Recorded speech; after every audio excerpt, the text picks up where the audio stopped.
আসসালামু আলাইকুম guys, my name is Sakibul Hasan Shafin and welcome to my blog. আর আজকের ব্লগটা কি নিয়ে হতে যাচ্ছে হয়তো আপনারা বুঝেই গেছেন। হ্যাঁ, আজকে আমরা দেখতে যাচ্ছি হচ্ছে তুফান। আর আজকে আমরা বাসার সবাই যাব। তারপর আমি তাড়াতাড়ি করে মুখ টুক ধুয়ে রেডি হয়ে নিলাম। আমাদের বাসার কাছে একটা হল আছে, নাম হচ্ছে মধুমিতা। সেই হলে আমরা আজকে ছবি দেখতে যাচ্ছি। তারপর তাড়াতাড়ি করে রেডি হয়ে বাসা থেকে বের হয়ে গেলাম। গাইজ, এই যে সামির এখানে হাই বলতেছিলাম। তারপর সবাই রেডি হয়ে গেছে, তারপরে বের হয়ে পড়লাম ছবির উদ্দেশ্যে। আর গাইজ, এটা হচ্ছে সামিরের বোন। সবাই ওদেরকে দেখে মাশাআল্লাহ বলবে। তারপর রিক্সা পেয়ে গেলাম, রিক্সা দিয়ে যেতে যেতে দেখলাম একটা বিয়ে বাড়ি। বাসায় হচ্ছে সাইবা আর আপু আছে, তারা একটু পরে রেডি হয়ে চলে আসবে। আর এই যে গাইস, কথা বলতে বলতে আমরা চলে আসলাম মধুমিতা হল। আর এদিকে ভাইয়া টিকিট নেওয়া শুরু করে দিয়েছে। তারপর আমরা টিকিট নেওয়া শেষ করে আমরা হলের ভিতরে যাচ্ছি। আর গাইস, আপনাদেরকে একটা মজার ঘটনা শেয়ার করি। এর আগের বার এই হলে আমরা প্রিয়তমার ছবি দেখতে এসেছিলাম, কিন্তু ছবিটা একটু সুন্দর হয়নি। কিন্তু সবাই সাংবাদিকের কাছে বলে গেছে অনেক অনেক অনেক সুন্দর হয়েছে। খারাপ কেউ বলেনি, সবাই বলে গেছে ভালোই হয়েছে। কয়েকজনই বলে গেছে আমাদের ফ্যামিলির মধ্যে থেকে। আর গাইস, দেখতে দেখতে সাইবা আর আপু চলে আসছে।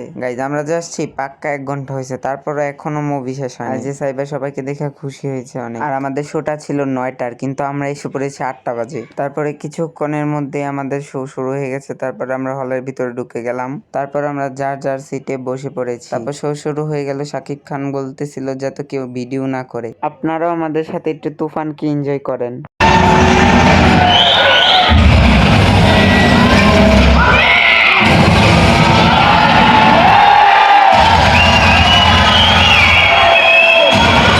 তারপর দেখতে দেখতে বিরতি টাইমও চলে আসলো। তারপর আমরা বিরতি টাইমে অনেক কিছু খাওয়া দাওয়া করছি, এগুলো আর দেখাইনি। আবার শুরু হয়ে গেল ছবি। আর গাইস, সত্যি বলতে ছবিটা অনেক সুন্দর ছিল, আমাদের কাছে অনেক ভালো লাগছে। একটু পরে আবার শুরু হয়ে গেল কুকু গান, আপনারাও এনজয় করেন।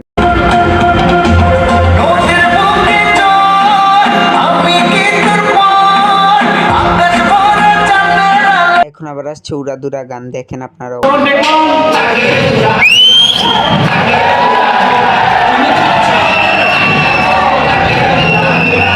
আর দেখেন গাইস, এতক্ষণ সাইবা অনেক জ্বালাইতাছিল, যখন উড়াদুরা গান দিছে ও নাচা শুরু করে দিল। এখানে হয়তো দেখা যায় না। তারপর একটু পরে আমাদের ছবি শেষ হয়ে গেল। আর এখানে সিজন 2 আছে, তুফান 2ও বের হবে পরের রোজার ঈদে মনে হয়। আর গাইস, আস্তে আস্তে সবাই চলে যাচ্ছিল, কিন্তু আমরা এখনো যাইনি। আর এই যে গাইস, পুরা হল খালি হয়ে গেল, কিন্তু আমাদের এখনো যাওয়ার নামগন্ধ নেই। এই যে এখন যেতে শুরু করলাম সবাই। গাইস, আজকের ব্লগটা এই পর্যন্তই ছিল। সবাই ভালো থাকবেন, সুস্থ থাকবেন, আল্লাহ হাফেজ।